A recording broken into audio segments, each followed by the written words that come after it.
నమస్తే welcome to doctors time. వేగంగా మారుతున్న కాలంతో పాటు ప్రయాణం, ఉరుకుల పరుగుల జీవితం. మనమేం తింటున్నామో ఎలా ఉంటున్నామో పట్టించుకోకుండా కాలంతో పోటీ పడుతున్నాం. వెరసి కొత్త రోగాలకు ఊతమివ్వటం. ప్రస్తుతం ఈ మధ్య కాలంలో కొంతమంది వారికి తెలియకుండానే ఒక విచిత్రమైన వ్యాధి బారిన పడుతున్నారు. అదే ఇరిటబుల్ బౌవెల్ సిండ్రోమ్. దీనికి తోడు అల్సర్స్, జీర్ణకోశ సమస్యలు కూడా అధికమవుతున్నాయి. IBS కు ప్రధాన కారణాలేంటి? అలాగే జీవనశైలితో సమస్యలు వస్తాయా? హోమియోపతిలో ఎలాంటి చికిత్స అందుబాటులో ఉంది? ఇలాంటి మరిన్ని విషయాలను హోమియోకేర్ ఇంటర్నేషనల్ వైద్యులు డాక్టర్ కోమతి గారిని అడిగి మనం ఇప్పుడు తెలుసుకుందాం.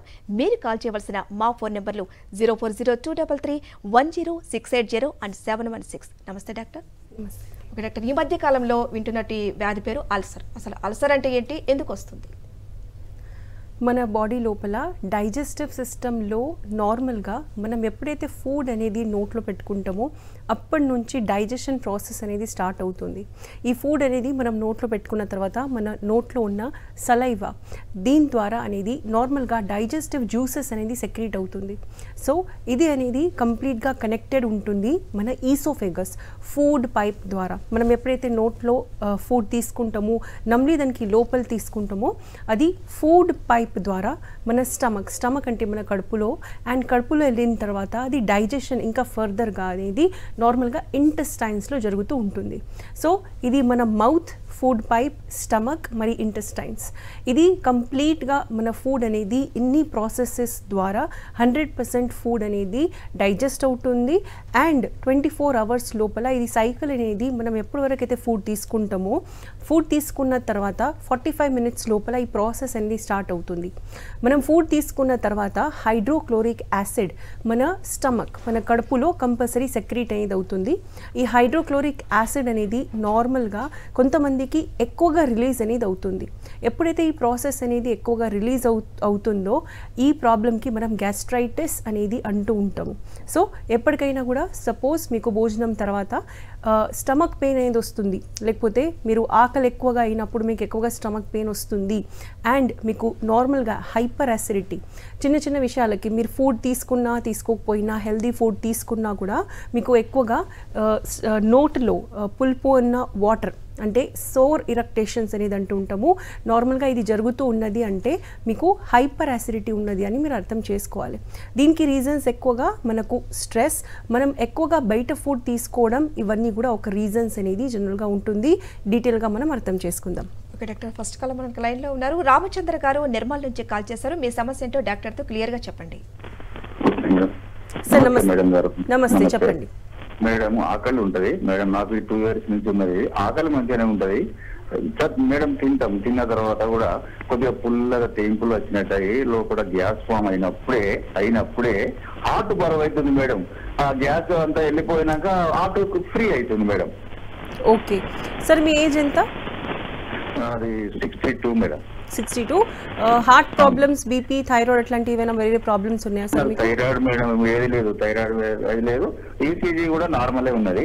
మిగతా ఏం చేస్తారు కానీ ఈ కడుపులో ఇటువంటి ఉపయోగం ఇట్లా గ్యాస్ ఫామ్ అయినప్పుడు ఇది హార్ట్ బరువు అవుతుంది. అదంతా క్లియర్ అయితే ఇది క్లియర్ అవుతుంది, నొప్పి ఉండదు, ఏది ఉండదు.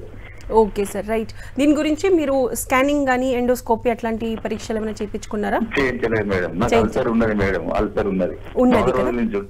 ఓకే సార్, ఫైన్, నేను మీకు ఆన్సర్ ఇస్తాను సార్.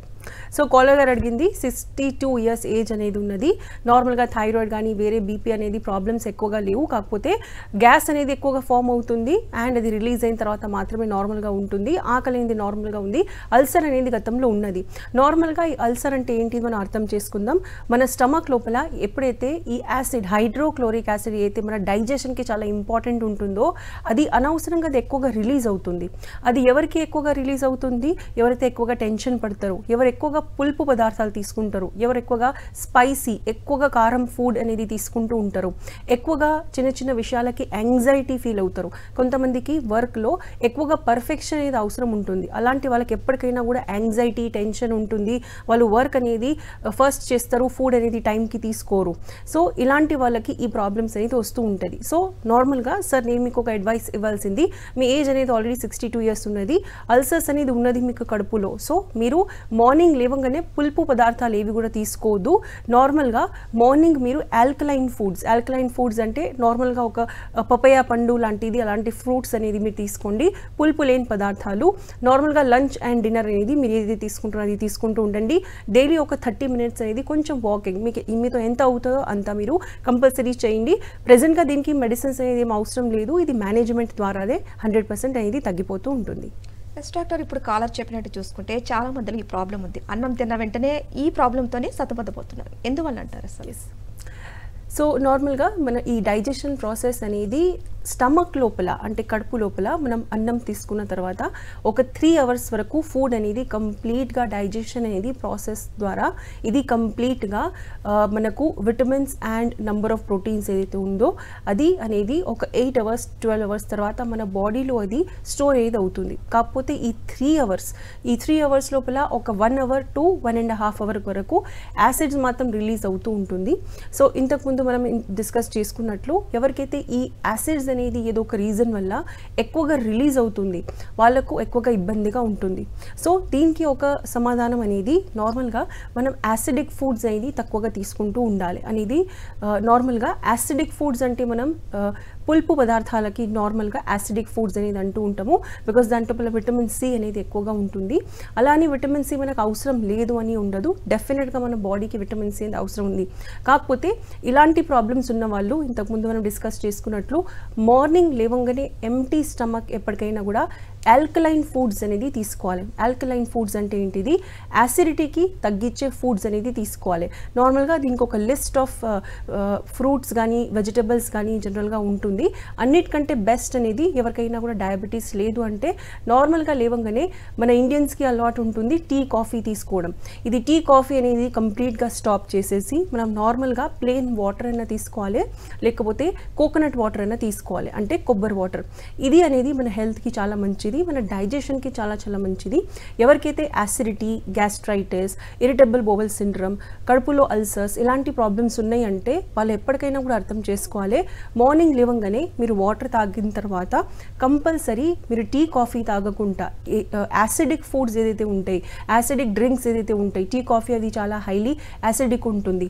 మీరు గూగుల్లో ఒకసారి సెర్చ్ చేసుకోండి ఆల్కలైన్ పదార్థాలు ఏంటిది అంటే ఆటోమేటిక్గా ఒక లిస్ట్ వస్తుంది. సింపుల్ టర్మ్స్లో ఈ కొబ్బరి వాటర్ అనేది చాలా మంచిది మన ఇండియన్ క్లైమేట్ కోసానికి. సో సపోజ్ ఇది మీకు జరుగుతున్నది అంటే మీకు డైజెషన్ అనేది నెమ్మదిగా ఇది స్టార్ట్ చేసిన తర్వాత మీకు నెమ్మదిగా డైజెషన్ అనేది ఇంప్రూవ్ అవుతుంది. అండ్ స్లోగా ఒక 6 months 8 months తర్వాత మీకే అర్థమవుతుంది మీకు చాలా మంచి బెనిఫిట్ అనేది ఉంది.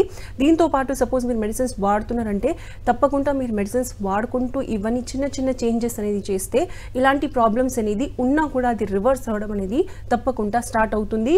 ఏ ఏజ్ అయినా సరే మీకు ఇంప్రూవ్మెంట్ అనేది కనపడుతుంది. విటమిన్ లోపం వల్ల కూడా ఇటువంటి ప్రాబ్లమ్స్ వచ్చే అవకాశాలు ఉన్నాయంటారా? సో నార్మల్గా మనం ఎప్పుడైతే కూడా ఏదైతే ఫుడ్స్ తీసుకుంటామో కరెక్ట్గా మనకు ఎలాంటి విటమిన్స్ ఏ టైంకి తీసుకోవాలి అది మనకు కరెక్ట్గా అర్థం అనేది ఉండాల్సి ఉంటుంది. నార్మల్గా మన బాడీ లోపల ఎప్పుడైనా కూడా స్టమక్ లోపల ఈ డైజెస్టివ్ జ్యూసెస్ అనేది నార్మల్గా రిలీజ్ అవ్వకపోతే అంటే దీంట్లోపల ఒక కేటగిరీ ఉంటుంది. ఫస్ట్ యాసిడ్ అనేది రిలీజ్ అవ్వాలి, దాని తర్వాత వేరే డైజెస్టివ్ జ్యూసెస్, ప్యాంక్రియాటిక్ జ్యూసెస్, ఈ బైల్ జ్యూసెస్ అనేది ఉంటుంది. సో ఇవన్నీ కూడా నార్మల్గా కొంచెం ఇంటర్వల్స్లో ఈ 3 అవర్స్ ఏదైతే మన స్టమక్ లోపల ఫుడ్ అనేది డైజెస్ట్ అవుతుంది దాంట్లో first 1 hour and second 1 hour and third 1 అవర్లో నెమ్మదిగా అన్ని గ్యాస్ట్రిక్ జ్యూసెస్, డైజెస్టివ్ జ్యూసెస్ అనేది మనం ఏదైతే అంటామో ఇవి జ్యూసెస్ అనేది రెగ్యులర్ ఇంటర్వల్స్లో ఇది సెక్రెట్ అవుతూ ఉంటుంది. ఇది మనం నార్మల్ చేసుకుంటే మనకు ఎలాంటి గ్యాస్ట్రిక్ ప్రాబ్లమ్స్ ఏ ప్రాబ్లం అయినా సరే అది యాసిడిటీ అయినా సరే, ఐబిఎస్ అయినా సరే, గ్యాస్ట్రైటిస్ అయినా సరే, అల్సర్ అయినా సరే ఇది రాకుండా ఉంటుంది. అండ్ వచ్చిన తర్వాత కూడా ఇది రివర్స్ అవ్వడం అనేది స్టార్ట్ అవుతుంది. కాకపోతే ఈ డైజెస్టివ్ జ్యూసెస్ అనేది నార్మల్గా మనం ఎలా రిలీజ్ చేసుకోవాలి అంటే మనం ఫస్ట్ ఆఫ్ ఆల్ ఎక్కువగా స్ట్రెస్ తీసుకొని అనేది ఎప్పుడైనా కూడా ఫుడ్ అనేది తీసుకోవద్దు. బికాస్ ఈరోజు సైన్స్ అనేది ఇది ప్రూవ్ చేసింది రీసెర్చెస్ ద్వారా ఎవరికైతే ఎక్కువగా మెంటల్ స్ట్రెస్ అనేది ఉంటుంది అండ్ ఎవరైతే అన్హెల్దీ ఫుడ్స్ అనేది ఎక్కువగా తీసుకుంటూ ఉంటారో, ఎవరికైతే వర్క్ కానీ ప్రొఫెషనల్ కానీ పర్సనల్ స్ట్రెస్ అనేది ఎక్కువగా ఉంటుంది, వాళ్ళకు ఈ డైజెస్టివ్ జ్యూసెస్ అనేది కరెక్ట్ టైంకి అనేది రిలీజ్ అనేది అవ్వదు. సెకండ్ అనేది ఈరోజు మనం చూస్తూ ఉంటాము చాలా ఎక్కువగా నంబర్ ఆఫ్ డయట్స్ అనేది ఈరోజు ఉన్నది మన ఇంటర్నెట్లో. కాకపోతే ఏ డైట్ మీకు కరెక్ట్గా సూట్ అవుతుంది లేదు, అది నార్మల్గా మీరు ఎప్పటికైనా కూడా ఫిజిషియన్కి ఒక్కసారి కన్సల్టేషన్ తీసుకున్న తర్వాత మాత్రమే స్టార్ట్ చేయండి. బికాస్ కొంతమందికి ఇలాంటి గ్యాస్ట్రిక్ ప్రాబ్లమ్స్ అనేది ఒకలాంటి టైప్ ఆఫ్ డయట్ అనేది ఏదో ఒక రీజన్ వల్ల డయట్ అనేది హెల్దీ డయట్ తీసుకోవాలని కొంతమంది డయట్ అనేది టైమింగ్స్ చేంజ్ చేస్తూ ఉంటారు, లేకపోతే ఫుడ్ చేంజ్ చేసేస్తూ ఉంటారు, అది సడన్గా చేస్తూ ఉంటారు. అలాంటి కేసెస్లో కూడా ఈ ప్రాబ్లమ్స్ అనేది జనరల్గా స్టార్ట్ అనేది అవుతూ ఉంటుంది. విటమిన్స్ ప్రకారంగా మనం చెప్పాలంటే విటమిన్ డెఫిషియన్సీ అనేది నార్మల్గా మనకు vitamin A and vitamin B complex అనేది ఎప్పుడైనా కూడా బ్యాలెన్స్ లేకపోతే ఇలాంటి ప్రాబ్లమ్స్ వచ్చే ఛాన్సెస్ ఉంటుంది. అండ్ విటమిన్ సి రిచ్ అంటే యాసిడిక్ ఫుడ్స్ మనం ఎక్కువగా తీసుకున్నప్పుడు ఇది ఫాస్ట్గా అనేది ప్రాబ్లం అనేది మనకు కనిపిస్తూ ఉంటుంది. డాక్టర్ కాలర్ ఉన్నారు. నరసమ్మ గారు అనంతపురం నుంచి కాల్ చేశారు. మీ సమస్య ఏంటో డాక్టర్తో చెప్పండి. Hello madam. నమస్తే, చెప్పండి మేడం ఉంటాం కదా. చెప్పండి చెప్పండి. నా వయసు 65. నాకు ఈ ఈసోఫేగస్ లో కొంచెం హైటల్ హెర్నియా అన్నారు sir. Hiatus hernia, okay. Hiatal hernia అన్నారు. మరి ఇది కూడా చేసుకున్నాను, ఎండోస్కోపీ కూడా చేసుకున్నాను. మరి ఎరోషన్స్ అనేటివి కనిపిస్తున్నాయి అని చెప్పేసి ఈసోఫేగస్ లో చెప్పినారు. రైట్. మరి దీనికి మీకు ఆపరేషన్ ఇది ఖచ్చితంగా అవసరం వస్తుందని ఏమైనా చెప్పారా? లేదు లేదు లేదు. Okay okay. మీ వేరే ప్రాబ్లమ్స్ ఏమైనా ఉన్నాయా? Diabetes, BP? ఓకే అండి, ఫైన్. నేను మీకు ఆన్సర్ ఇస్తాను.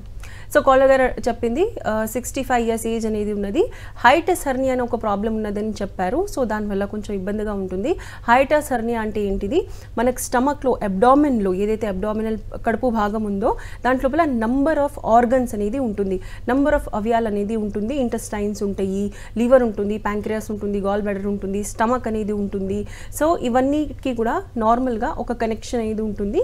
ఎప్పుడైనా కూడా ఏదైనా ఒక అవయం అనేది కింద జారినప్పుడు మనం దానికి హెర్నియా అనేది అంటాము. హైటస్ హెర్నియా అనేది ఎగ్జాక్ట్గా ఇదే ఉంటుంది, కాకపోతే ఒక పర్టిక్యులర్ ప్లేస్లో జరిగినప్పుడు మనం దానికి హైటస్ హెర్నియా అనేది అంటాము. జనరల్గా ఈ హైటస్ హెర్నియా అనేది కొంతమందికి కంపల్సరీ సర్జరీ అనేది చెప్తూ ఉంటారు. నార్మల్గా మీరు చేయాల్సింది ఓన్లీ అండ్ ఓన్లీ మేనేజ్మెంట్ మాత్రమే చేయాలి. నంబర్ 1, మీకు ఎక్కువగా దగ్గు రాకుండా మీరు చూసుకోండి. Hernia A type of hernia అయినా సరే దీంట్లోపల మనకు ఎక్కువగా దగ్గు వస్తుంది అనేది నార్మల్గా హెర్నియాకి అది ఇంక్రీజ్ చేస్తుంది, అంటే ఆ ప్రాబ్లంకి అనేది ఇంక్రీజ్ చేస్తుంది. అండ్ అది హెర్నియా అనేది మీకు బయట కనిపిస్తూ ఉంటుంది.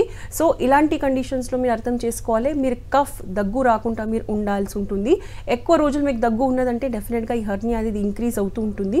అండ్ సెకండ్ చేయాల్సింది, మీరు ఫుడ్ అనేది నార్మల్గా ఏదైతే మీరు తీసుకుంటారో అదే తీసుకోండి, కాకపోతే మార్నింగ్ అనేది పులుపు పదార్థాలు బంద్ చేసేసేయండి. సో దట్ మీకు ఏదైతే సిమ్టమ్స్ అనేది ప్రెసెంట్గా వస్తున్నాయో అది నార్మల్గా క్లియర్ అనేది అయిపోతుంది, ఎలాంటి మెడిసిన్స్ లేకుండా, లేకపోతే ఎలాంటి సర్జరీ లేకుండా. అండ్ లాస్ట్, మీరు నైట్ టైంలో పండుకునేటప్పుడు ఇక్కడ మన నెక్ కింద మెత్త పెట్టుకోకుండా ఒక 15-20 మినిట్స్ నిద్రపోయక ముందు 15-20 మినిట్స్ కాళ్ళ కింద 2 మెత్తలు పెట్టుకొని మీరు పండుకోండి. ఇది మీరు 3 టిప్స్ అనేది మీరు జనరల్గా ఫాలో అనేది చేస్తూ ఉండండి. మీకు రివర్స్ అనేది అయ్యే ఛాన్సెస్ అనేది నెమ్మదిగా స్టార్ట్ అనేది అవుతుంది. అండ్ హైటస్ హెర్నియా ద్వారా మీకు ఏదైతే లక్షణాలు ఉన్నాయి, సిమ్టమ్స్ ఉన్నాయి, అది గ్రాడ్యువల్గా ఒక 6 మంత్స్ 8 మంత్స్ తర్వాత నెమ్మదిగా అది తగ్గుడు అనేది స్టార్ట్ అనేది అవుతుంది. డాక్టర్ కాలర్ ఉన్నారు. సురేష్ గారు తిరుపతి నుంచి కాల్ చేశారు. మీ సమస్య ఏంటో డాక్టర్తో చెప్పండి. Okay madam. హలో సార్, నమస్తే, చెప్పండి. మేడం, నాకు ప్యానిటోసెక్ డిఎస్ఆర్ టాబ్లెట్ వాడుతున్నా మేడం. ఓకే. అది ఒక 2 days 3 days ఆపేసాను అనుకోండి, మళ్ళా గొంతులో వాటర్ లాగా చేరి మంటలాగా తయారవుతుంది. Right sir. మీ ఈ మెడిసిన్ ఎప్పటి నుంచి మసాలా అంటే 1.5 year నుండి వాడుతున్నానండి. మీ ఏజ్ ఎంత సార్? 42. Okay sir. ఎండోస్కోపీ చేపించారా సార్ 2 years బిఫోర్? చేపించాను ఆల్రెడీ. ఓకే. 1.5 year బ్యాక్ చేపించాను. ఏం లేదని చెప్పారు, స్టమక్ లో ప్రాబ్లం ఏమి. రైట్. గ్యాస్ట్రిక్ అది ఇక్కడ వాల్వ్ ఏదో ఉంటుందంట కదా మన. అవును సార్. రైట్. అదేదో లైట్ గా ఇదయింది దానివల్ల అని చెప్పాడు నాకు డాక్టర్. Right sir. మీ వర్క్ అనేది ఎలా ఉంటుంది? కూర్చోవడం ఉంటుందా? ఎక్కువగా వర్క్ లో మీరు వాకింగ్ కానీ ఎక్కువగా ఫిజికల్ వర్క్ ఏమైనా ఉంటుందా? యాక్చువల్ గా జర్నలిస్ట్ అండి నేను. ఓకే రైట్, ఫైన్ ఫైన్, నేను మీకు ఆన్సర్ ఇస్తాను సార్. సో కాలర్ గారు అడిగినట్లు 45 years అనేది ఏజ్ అనేది ఉన్నది. నార్మల్గా మార్నింగ్ ఒక మెడిసిన్ వేసుకుంటారు, 2-3 days అనేది స్టాప్ చేసినప్పుడు ఎక్కువగా పుల్లటివి వాటర్ కానీ గ్యాస్ కానీ ఎక్కువగా అనేది వస్తుంటుంది.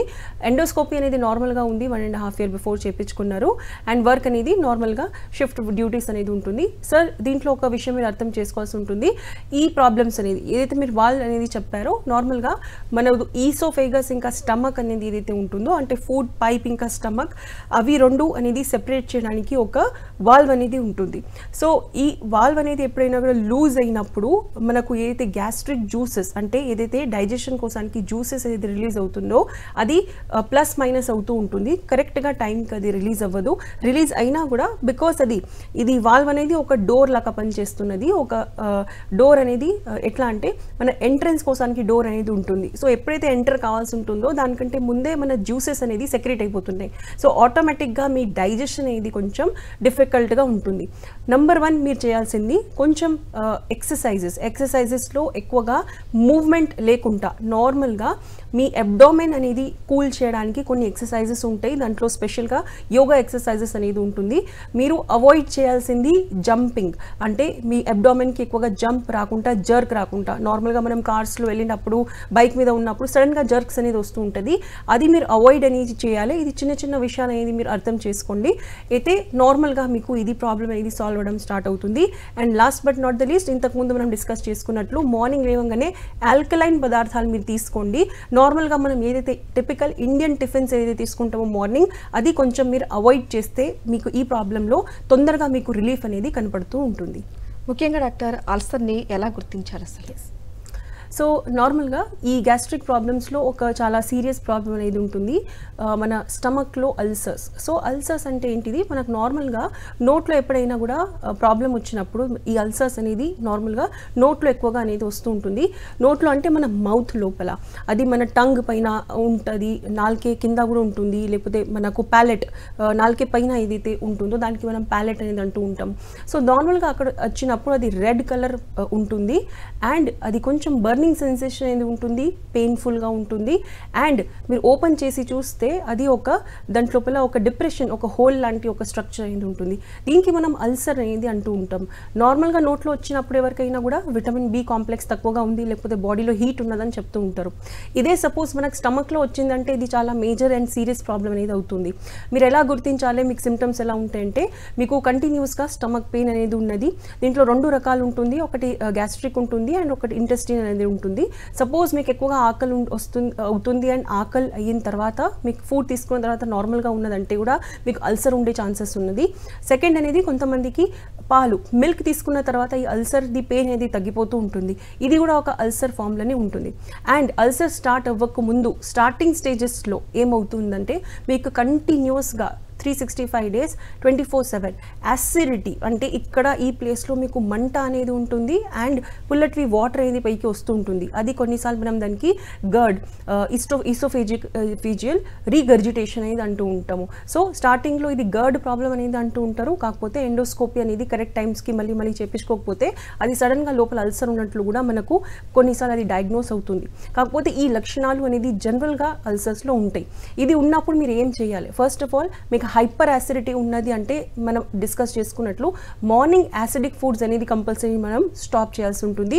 నార్మల్గా బ్రేక్ఫాస్ట్ ఏదైతే మనం చేస్తామో దాంట్లో ఆల్కలైన్ పదార్థాలు మాత్రమే తీసుకోవాలి, యాసిడిక్ ఫుడ్స్ అనేది తీసుకోవద్దు. సపోజ్ మీరు ఇది ఇట్లాంటి పద్ధతి మీరు స్టార్ట్ చేస్తే ఆటోమేటిక్గా అల్సర్ మీకు రాదు అండ్ ఉన్నా కూడా మీకు అది హీల్ అయ్యే ఛాన్సెస్ అనేది 70 to 80% అనేది ఇంక్రీజ్ అనేది అయిపోతుంది. అల్సర్ అనేది టైంకి హీల్ అవ్వకపోతే లేకపోతే ఎక్కువ రోజుల వరకు ఉన్నదంటే డెఫినెట్గా అది కొంచెం సీరియస్ ప్రాబ్లంలో అది మారే ఛాన్సెస్ అనేది ఉంటుంది. డాక్టర్ కాలర్ ఉన్నారు, వేములయ్య గారు చెన్నై నుంచి కాల్ చేశారు. మీ సమస్య ఏంటో డాక్టర్తో చెప్పండి. నమస్కారం మేడం. సార్ నమస్తే, చెప్పండి. మేడం నాకు టేపులు ఒకటే వస్తుంటాయి, కడుపు తిప్పుతూ ఉంటది. నేను హోమియో కేర్ కి వెళ్తున్నాను, 1 సంవత్సరంగా మా టాబ్లెట్ యూజ్ చేస్తున్నాను, దాంట్లో ఏమీ నాకు తగ్గలేదు మేడం. ఓకే సార్, ప్రెసెంట్గా మీకు ఎక్కువగా ఇబ్బందిగా ఏముంది సార్? ఏ సిమ్టమ్స్ మీకు ఎక్కువ ఇబ్బందిగా ఉన్నాయి? అప్పుడప్పుడు ఊగిపోతుంది నాకు. ఓకే, బ్లోటింగ్ అనేది ఉంది. అండ్ మీ వర్క్ ఎలా ఉంది సార్? కూర్చొని వర్క్ చేస్తారా? వర్క్ ఓన్లీ కూర్చొని ఏం లేదు, అప్పుడప్పుడు కూర్చుంటాను, మామూలుగా బైక్ లో పోతుంటాను, కార్లో తిరుగుతుంటాను.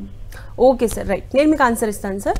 జనరల్గా మెడిసిన్స్ వాడిన తర్వాత కూడా కొంతమందికి రిజల్ట్స్ అనేది ఉండరు. దానికి రీజన్ ఏముంటుందంటే, ఇప్పుడు వరకు మనం ఏదైతే డిస్కస్ చేసుకున్నామో కొన్ని యోగా ఎక్సర్సైజెస్ అనేది గ్యాస్ట్రిక్ ప్రాబ్లమ్స్కి చాలా చాలా ఇఫెక్టివ్గా ఉంటుంది. మన కొన్ని ఎక్సర్సైజెస్ నార్మల్గా యోగా ఎక్సర్సైజెస్ ఎందుకంటామంటే దాంట్లో జంపింగ్ మూవ్మెంట్స్ అనేది ఉండదు. జంపింగ్ చేసినప్పుడు ఏముంటుందంటే నార్మల్గా ఎక్కువగా జర్క్ వచ్చినప్పుడు మనకి అబ్డామిన్లో ఉన్న ఏదైతే ఆర్గన్స్ ఉన్నాయో అది జనరల్గా ఎక్కువగా జర్క్ వస్తే దానికి ప్రాబ్లం అనేది వస్తుంది, హర్నియా లాంటి ప్రాబ్లమ్స్ అనేది వస్తూ ఉంటుంది. అండ్ గ్యాస్ట్రిక్ జ్యూసెస్ కోసానికి మనకు అవసరం ఉంటుంది మెంటల్ పీస్ అనేది చాలా చాలా ఇంపార్టెంట్ ఉంటుంది. ఇంతకు ముందు మనం డిస్కస్ చేసుకున్నాము, స్ట్రెస్ ఎక్కువగా ఉన్నప్పుడు ఏ స్ట్రెస్ అయినా సరే కొంతమందికి యాంగ్జైటీ అనేది ఎక్కువగా ఉంటుంది. సో ఈ ప్రాబ్లం ఉన్న వాళ్ళకి, ఎవరికైతే తొందరగా యాంగ్జైటీ ఫీల్ అవుతారో వాళ్ళు కంపల్సరీ ఈ ప్రాబ్లంతో బాధపడతారు. సో ఇప్పటి నుంచి మీరు చేయాల్సింది ఏంటంటే, మీరు మెడిసిన్స్ యూజ్ చేసినా చేయకపోయినా కూడా ఒక ఇంపార్టెంట్ టిప్ ఏంటంటే, మార్నింగ్ అనేది కంపల్సరీ మీరు పులుపు పదార్థాలు మీరు ఫుడ్లో తీసుకోకండి. ఏదో ఒక ఫార్మ్ ఆఫ్ ఎక్సర్సైజ్ అనేది చేయండి. స్టార్టింగ్ కొంచెం యోగాతో చేయండి. అండ్ ఎక్కువగా సిట్టింగ్ ఉన్నారు అంటే, సపోజ్ మీరు కంటిన్యూస్గా కూర్చొని ఉన్నారంటే అది మీరు అవాయిడ్ చేయండి సార్. దీంతో పాటు అనేది మెడిసిన్స్ అనేది కొంచెం ఫాస్ట్గా రిజల్ట్స్ అనేది చూపిస్తున్నాయి. అండ్ మళ్ళీ అగైన్ మీరు దీనికోసానికి స్పెషల్గా కన్సల్టేషన్ అనేది డెఫినెట్గా ఇంకోసారి అనేది తీసుకోండి. డాక్టర్ కాలర్ ఉన్నారు. జైనా గారు గుంటూరు నుంచి కాల్ చేశారు. మీ సమస్య ఏంటో డాక్టర్తో క్లియర్గా చెప్పండి. జైనా గారు, డాక్టర్తో మాట్లాడండి. నమస్తే మేడం. నమస్తే, చెప్పండి మేడం. నాకు ఎక్లేసియా కార్డియా టైప్ 2 అని చెప్పారు మేడం. ఓకే, దానికి కంపల్సరీ సర్జరీ అంటున్నారు మేడం. నాకు హోమియోలో ఏమన్నా ఉందా అని doubt madam. Right. So achalasia cardia and ఇది ప్రెసెంట్గా మీకు ఎన్ని మంత్స్ బిఫోర్ డయాగ్నోస్ అయింది? ప్రెసెంట్గా సిమ్టమ్స్ ఏది ఎక్కువగా మీకు ఇబ్బందిగా ఉందండి? జనవరి 8 months అయింది మేడం. జనవరిలో అయింది మేడం. రైట్. చెప్పారు. సిమ్టమ్స్ మీకు ఎక్కువగా గ్యాస్ వస్తుందా, లేకపోతే ఎక్కువగా అది పట్టేస్తుంది, గొంతు పట్టుకుంటుంది మేడం. మింగేటప్పుడు సాలిడ్ ఫుడ్ గొంతు పట్టేస్తుంది మేడం. ఓకే. సో మింగిన తర్వాత లోపల స్టమక్ దగ్గర కూడా ఏమైనా, చెస్ట్ దగ్గర కూడా ఏమైనా ప్రాబ్లం అవుతుందా, లేకపోతే జస్ట్ ఏం లేదు మేడం, పట్టుకోవడం అయితే మింగేటప్పుడే కష్టం అవుతుంది.